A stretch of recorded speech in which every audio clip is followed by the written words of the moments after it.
I'm Nicholas Kuhner, founder of Wunderbrand, and we're going to deep dive into the world of branding, digital marketing, and entrepreneurship. My career includes working with some of the world's top brand and advertising agencies, as well as working at brands like Nando's, MTV, and Comedy Central, where for 20 years I've honed my expertise in building brands in emerging markets. Based here in Oslo, I lecture on digital marketing, helping the next generation of marketers navigate this dynamic world. I'm here to share powerful insights from my own journey and bring you the wisdom of leading voices in branding and marketing from across the globe. Whether you're an entrepreneur looking to scale, a student eager to learn, or a business seeking to elevate your brand, you're in the right place.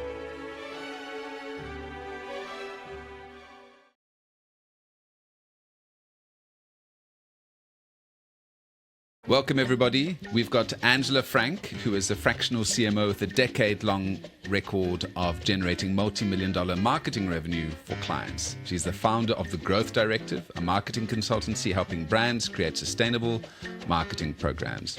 She's also got a new book out called Your Marketing Ecosystem, How Brands Can Market Less and Sell More. And this helps business owners, founders, and corporate leaders with straightforward and profitable marketing strategies. Not only that, but she's also the host of the Growth podcast, where she shares great tips to help build a profitable brand that you love. So, Angela, welcome. Nicholas, thank you so much for having me. I'm excited to be here.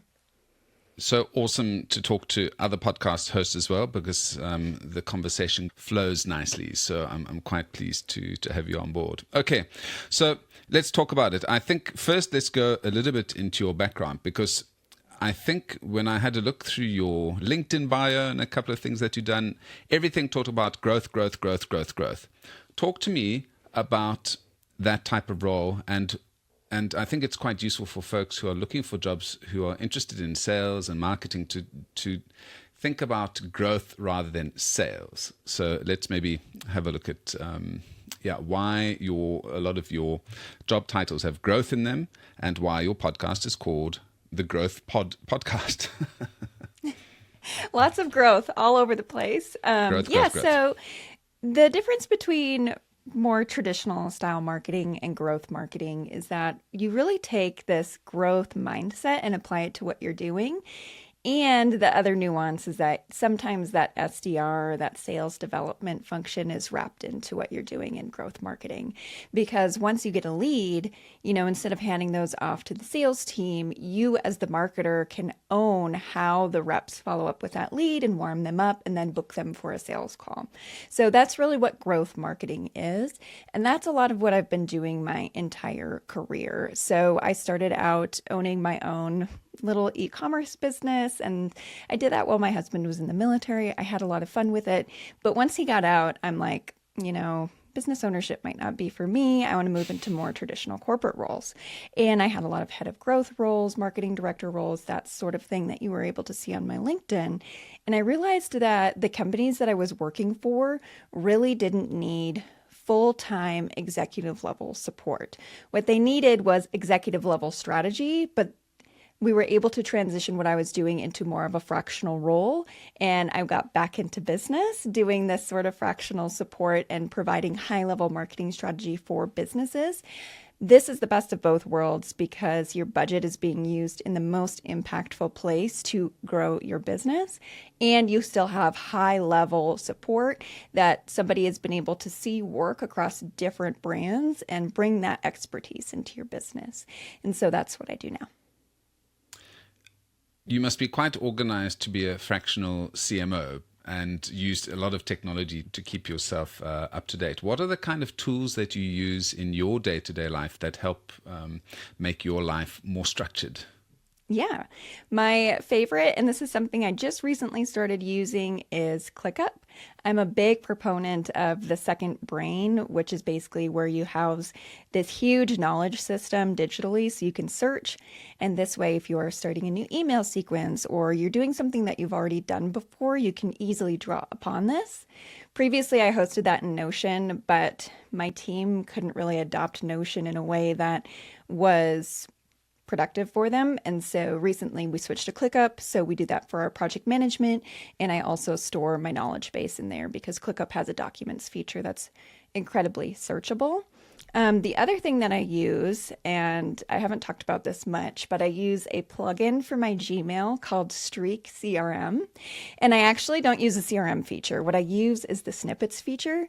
So when I'm doing my podcast management or anything that requires like a repetitive type of template, I can use Streak to auto-populate templates and then just plug in the information that's relevant. And that has really significantly improved my workflows. I use the snippets function in HubSpot because I feel exactly the same thing. Sometimes when people are asking typical FAQs, being able to just put that snippet in is fantastic.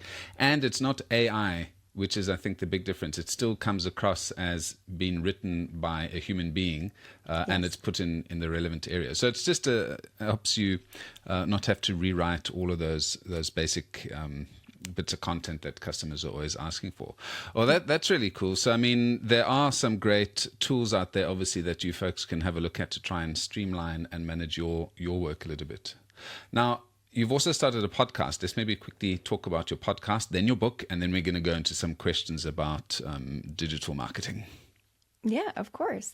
So the podcast is called The Growth Pod, and I do solo episodes and expert interviews, all designed to bring the listener the most actionable advice for growing their business. I think that in marketing, in sales, in anything that you're trying to get information for to better your business and improve your growth trajectory, it can quickly be muddied and become overwhelming. And so what we try to do is dive really quickly and deeply into a topic. Here's what the topic is. Here's how it can help your business. Here are some pitfalls that beginners fall into that you can avoid. And here's the first step that you need to take. And so all the episodes that we do are focused on different facets of marketing, sales, and business growth. But at the end of each episode, my goal is that you can leave with an actionable tip that you can implement in your business that day to improve your growth. Awesome. Now, I take it you make a fortune with your podcast like me. Is that how it works? Is it you making cash money out of the podcast, or are you using this as a mechanism to get your name out and build your brand? Yeah, so we are using it to generate leads, but also to build brand authority. And one of the things that I subscribe to in everything that I do is to provide rapid, massive value. Sorry, that is a tongue twister. So my goal is to provide, just as much value upfront as possible.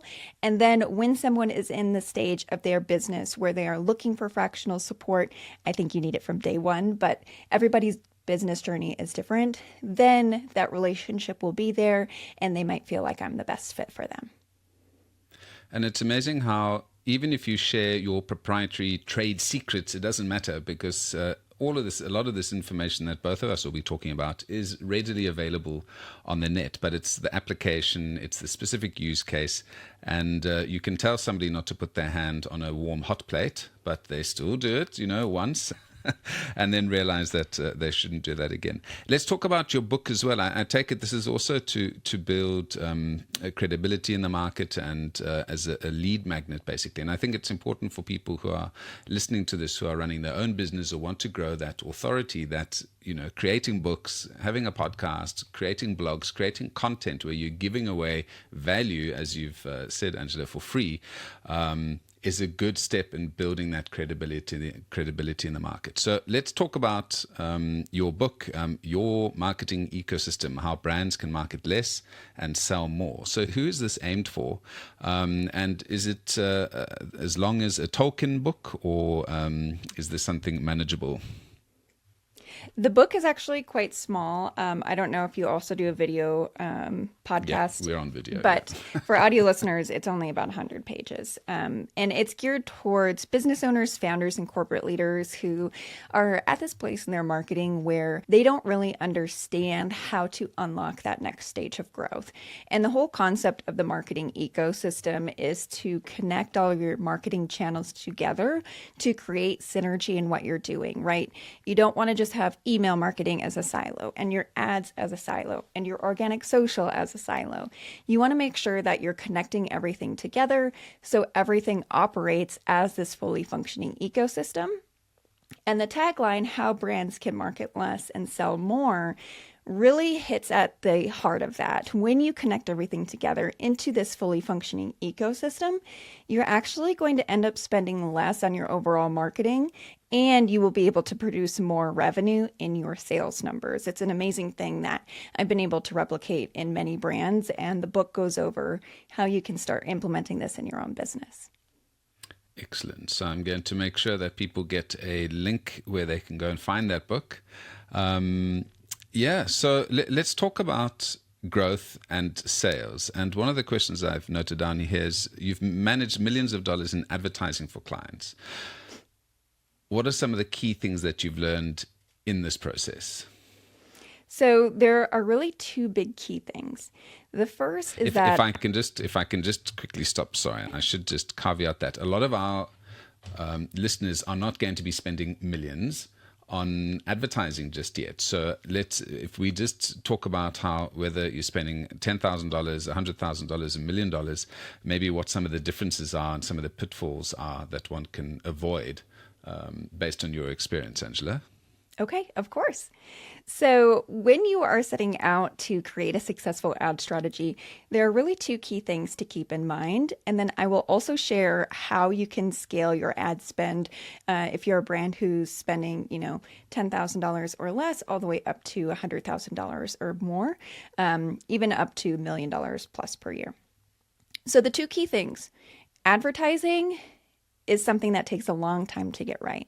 So if you turn on advertising this week, you probably will not have a successful advertising strategy until you have tested and iterated your creative, which if you're running paid social is the image that shows up or the video that shows up with your ad. You will need to test your copy, your headlines, your call to action. All of these things take a lot of iteration, learning, and time. And so if you are launching with a minimal budget, you will need to run your ads a lot longer to find something that works for your brand than if you are launching with $1 million right out of the gate and you can test like crazy that first month. You'll probably find unlock very quickly for your brand. So keep in mind that it takes some time to get right. The second thing is that you need to diversify your ad strategy. So it's great if you're just starting out and you want to start out on one platform and learn what works there. But once you unlock your growth and your learnings on that platform, you need to diversify and move to another platform and start learning what will unlock your growth on that platform as well. And this is mostly because CPMs, advertisers, they put in new changes and things that can increase your cost of advertising all of the time, but they don't do it all at once. And so if you're doing really well on Facebook one month, the next month, you might find that Facebook is really not working for you. And by having a diversified ad strategy, you are able to scale your budgets up and down according to the platform that is providing the best results for your brand. If you are starting with a $10,000 a month ad budget, one or two platforms is probably all you need. But as you start scaling your advertising spend, you're getting to $100,000 a month, $250,000 a month. You want to make sure that you are playing on almost every advertising platform that is available to you and finding what works for you on that platform. It's definitely something that's going to take a lot more investment and time in terms of your team's involvement, the creative you're launching, and the copy that you're testing, but it's definitely worth it. And this is the best way to unlock growth for your brand. I suppose that's where a lot of folks are missing out on revenue potentials. And there are a couple of reasons for that. One, they get used to one channel. And as you said, if you're not on a couple of channels, you don't know perhaps if this channel is not generating as much revenue as it should. But one of the challenges is, and I chat to clients about this the whole time, is not to spread yourself too thin. Because, for example, if you're on Facebook, Instagram, TikTok, Snapchat, and 7 other platforms, unless you've got a big team, it's very difficult to be known or get good bang for your buck in terms of that. So for smaller businesses, what would you suggest if you're not spending $250,000 a month on ad revenue? What are some suggestions for folks starting out, in terms of that testing, because that testing, as you mentioned, is super important. What do you suggest in terms of how many channels is enough? Well, if you're starting out and let's say you have that $10,000 a month ad budget, anything under that also applies. Start with one channel. And I choose channel based on intent. Maybe you are a D2C toothbrush brand. Paid social is probably a really good spot for you to start, and you can start on Facebook and Instagram really easy. Maybe you're a trendy toothbrush, and so is where you're leaning. That's great too. You want to figure out where the people that you are trying to reach are hanging out online and start there. Really give it an honest effort before you move. So if you're a trendy toothbrush, Facebook and Instagram will probably work for you as well. But if you have committed to TikTok, learn what works there, because what works there will probably also give you learnings for Instagram and Facebook. By having that patience and learning what works on that platform you're starting with, you are going to set yourself up for success once you do unlock growth and are able to increase your budget and expand your platforms. If you are a B2B brand and maybe you're in the SaaS space like HubSpot, for example, you mentioned you use that, Nicholas, LinkedIn is probably a great place for you to start because a lot of your customers or your ideal prospects are hanging out on LinkedIn. And so just by thinking about where these groups are that you're trying to reach and intentionally creating a testing strategy, you are setting yourself up for success, even if it might take some time and iteration. Those are some really great points.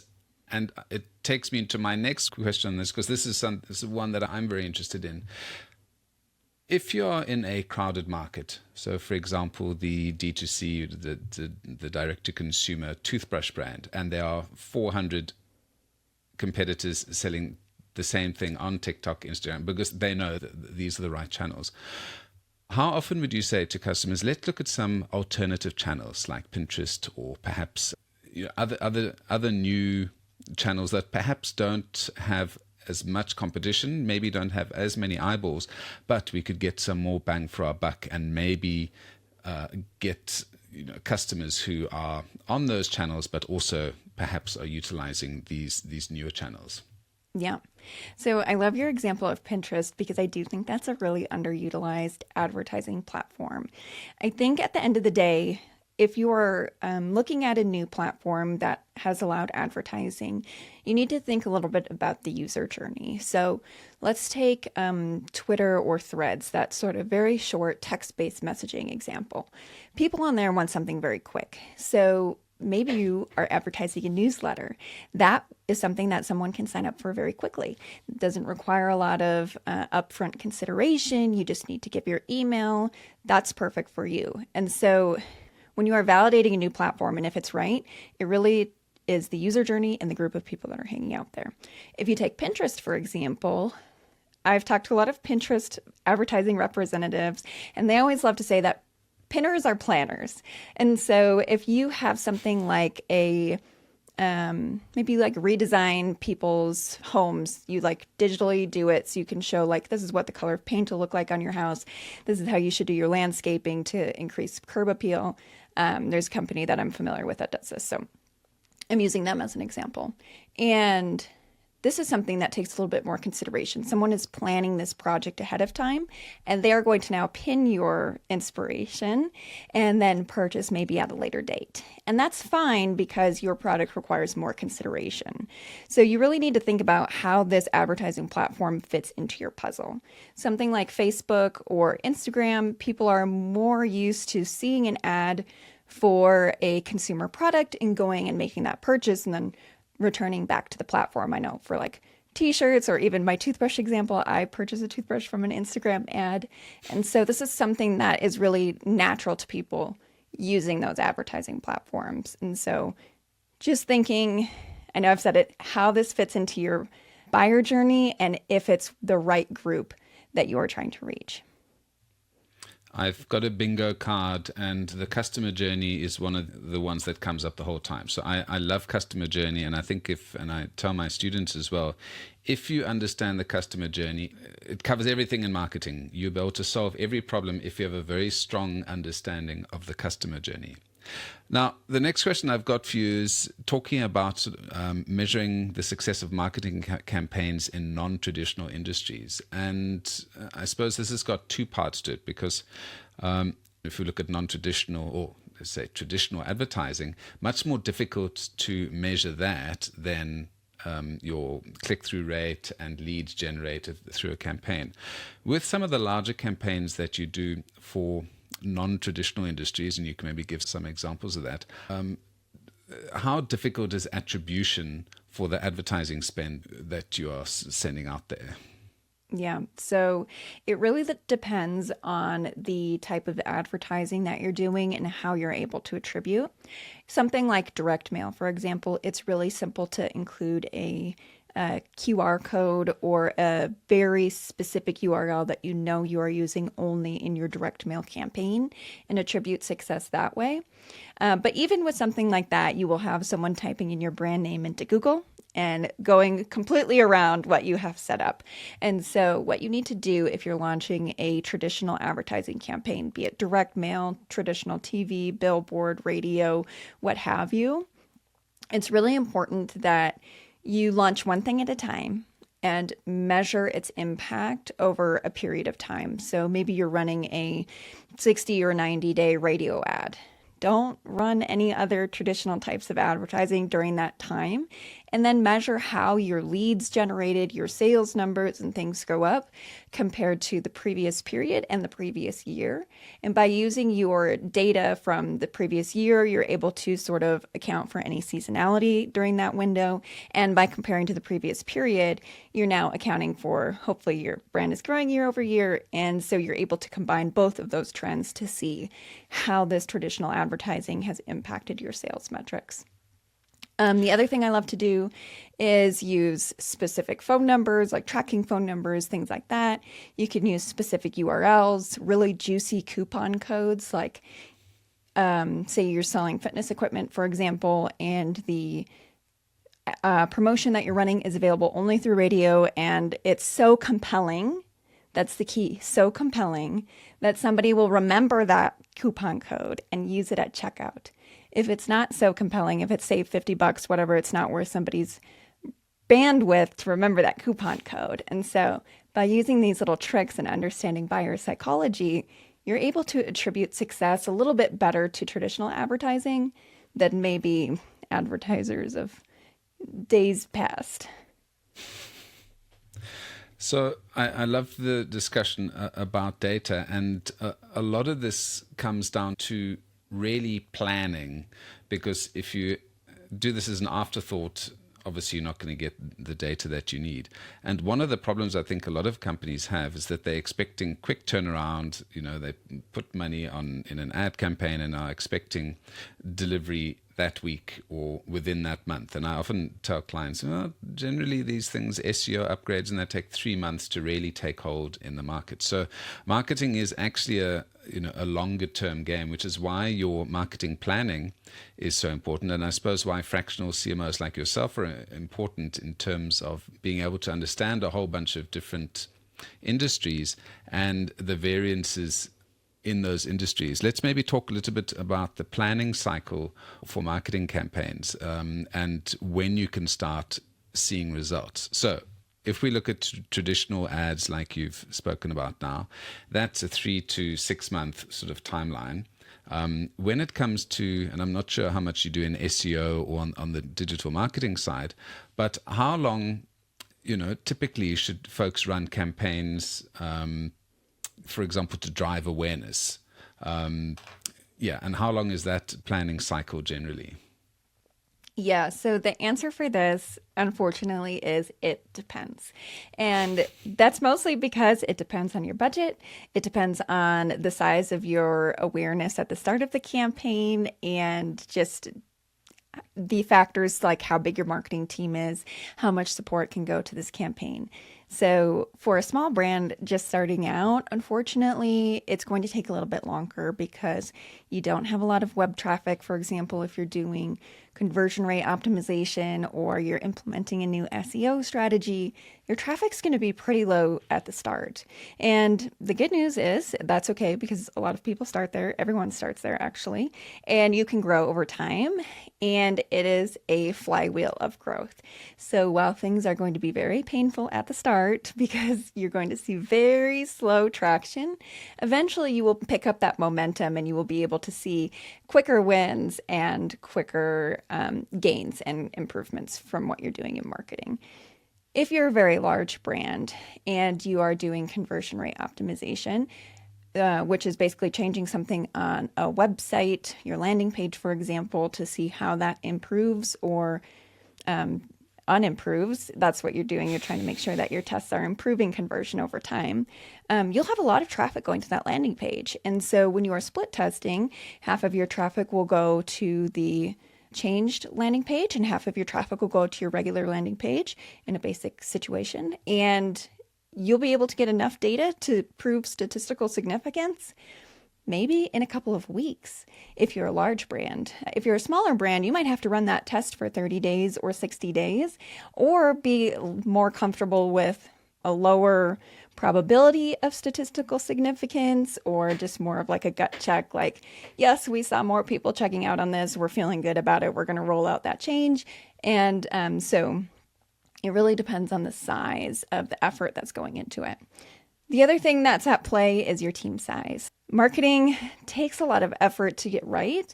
And so if you are a solopreneur, there's a lot of great things that you're able to do, but you're only one person. And so make sure that you're, like Nicholas, you said, not spreading yourself too thin. You're focusing on getting your foundation laid and just being okay with a little bit of slower growth at the start.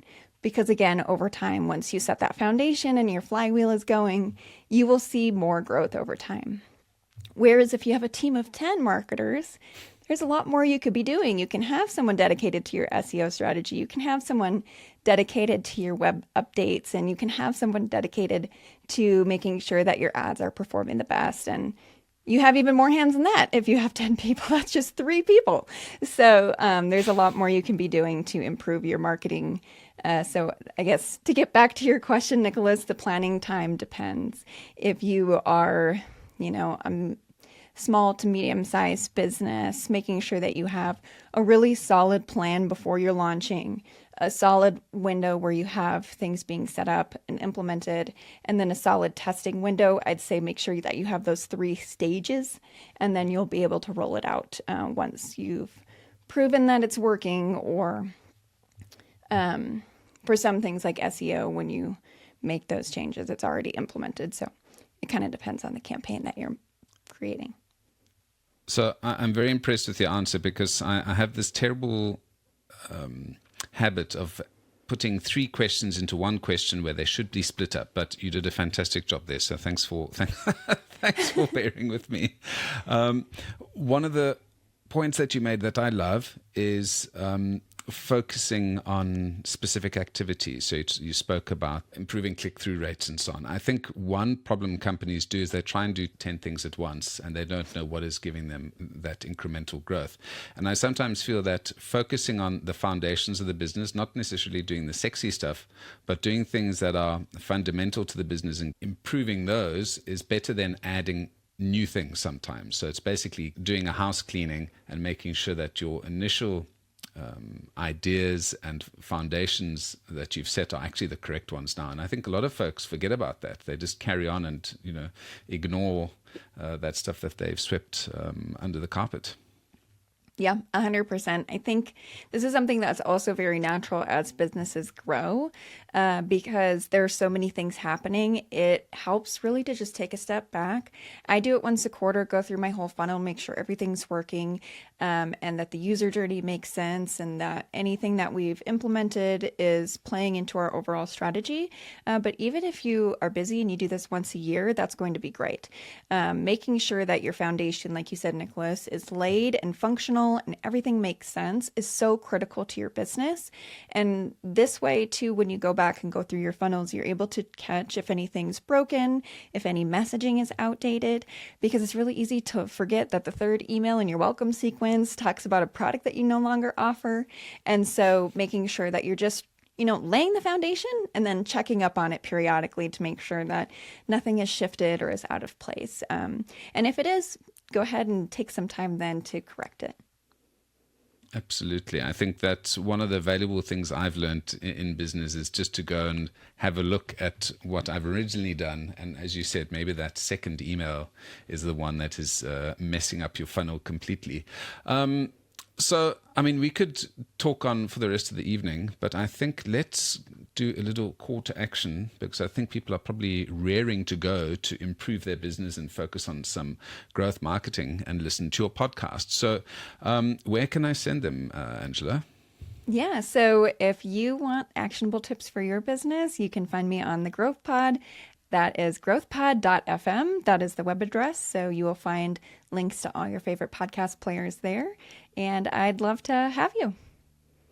Awesome. Well, this was a quick fire session, and I'm going to have to go listen to it again to just digest some of these pearls of wisdom that you flung in front of us. So thank you so much for that. And it's been great having you on the show, Angela. Thank you so much for having me. I really appreciate it.